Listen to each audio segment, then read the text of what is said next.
বাড়ি লতিরাজ কচু এক চাষ পদ্ধতি। কিভাবে বাড়ি লতিরাজ কচু একের অরিজিনাল বীজ পাবেন? বাড়ি লতিরাজ কচু একের বীজ, ফুল, পোয়া বা চারা। প্রিয় দর্শক, যে যেখানে আছেন আশা করি ভালো আছেন, সুস্থ আছেন, সবার সুস্বাস্থ্যতা কামনা করি। প্রিয় দর্শক, বাংলাদেশে বর্তমানে সময়োপযোগী চাষাবাদ বলতে বাড়ি লতিরাজ কচু এক এবং পটল চাষকে আমি ব্যক্তিগতভাবে বুঝিয়ে থাকি। কেন বাড়ি লতিরাজ কচু এক আমরা প্রথম নম্বরে রেখেছি?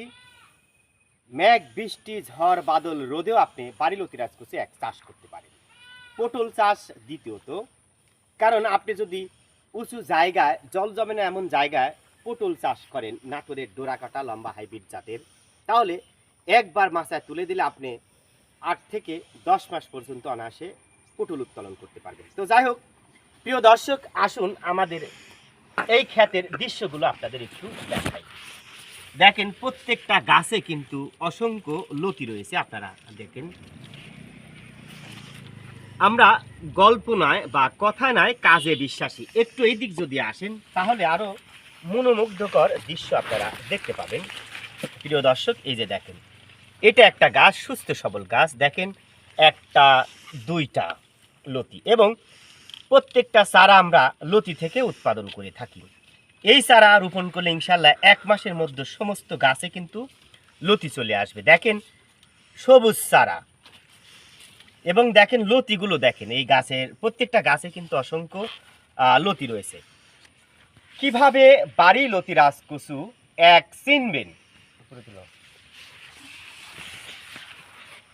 1988 সালে বাংলাদেশ সরকার 100টি দেশীয় জামপ্লাজম থেকে বাড়ি লতিরাজ কচু একের জাতটি অবমুক্ত করে, যার 2টি শনাক্তকারী বৈশিষ্ট্য। দেখেন, প্রথম বৈশিষ্ট্য, এই যে প্রথম বৈশিষ্ট্য, পাতা এবং বোটার সংযোগস্থলে লালচে চিহ্ন রয়েছে। দ্বিতীয় শনাক্তকারী বৈশিষ্ট্য হলো, দেখেন লতিটা সামান্য চেপ্টা। এই দেখেন, সব লতি কিন্তু সামান্য চেপ্টা। আমি আবারও বলি, প্রথম শনাক্তকারী বৈশিষ্ট্য হলো পাতা এবং বোটার সংযোগস্থলে লালচে চিহ্ন, এবং দ্বিতীয় শনাক্তকারী বৈশিষ্ট্য হলো লতিটা সামান্য চেপ্টা। দেখেন, এবং বীজগুলো দেখেন খুবই সুস্থ সবল এবং মানসম্মত। এই চারা রোপণের 1 মাসের মধ্যে সমস্ত গাছে ইনশাল্লাহ ফলন চলে আসবে।